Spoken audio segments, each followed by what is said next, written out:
même pas de référence à Poutine, mais directement, il a eu comme un grand vide de représentation de l'humanité de l'autre, du russe, et pour entrer directement dans le Poutine, le politique, et on retrouve les mêmes phénomènes que ce qu'on retrouve dans d'autres problèmes géopolitiques que l'Occident a avec le reste du monde, c'est-à-dire un aveuglement total sur l'humanité qui est en face d'eux, une responsabilité totale et entière, la caricature d'une dictature. On a toujours, ben là j'extrapole un peu sur d'autres sujets, on a le bouclier, nous sommes une démocratie et le reste, taisez-vous, quoi. Fermez-la, vous n'avez droit à rien, vous n'êtes pas humain, on ne vous considère même pas, vous êtes un gros bloc de dictature, de sauvages, de monstres. L'attitude de l'Occident par rapport au reste du monde est uniquement déterminée par ça.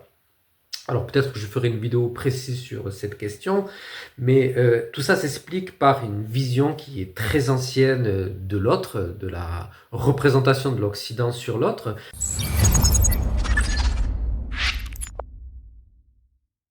Quand l'Occident a commencé à se considérer comme Occident, il y a une certaine unité culturelle qui n'est finalement apparue qu'après, alors qui a commencé à apparaître avec les croisades, etc., bien évidemment, mais je veux dire, il ne faut pas tout... L'Europe ne s'est pas que représentée par rapport au monde musulman et par rapport aux Arabes, bien qu'elle tire une partie de son rapport au monde par rapport à ça, au cours de son histoire,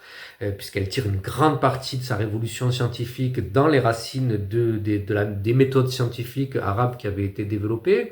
mais il y a quand même eu un rapport au reste du monde ensuite lors des phases d'expansion européenne vers les autres parties du monde. Et donc on a ce rapport du monde où quand l'Europe finit par découvrir la Chine, le Japon, par exemple, est-ce que vous connaissez le péril jaune?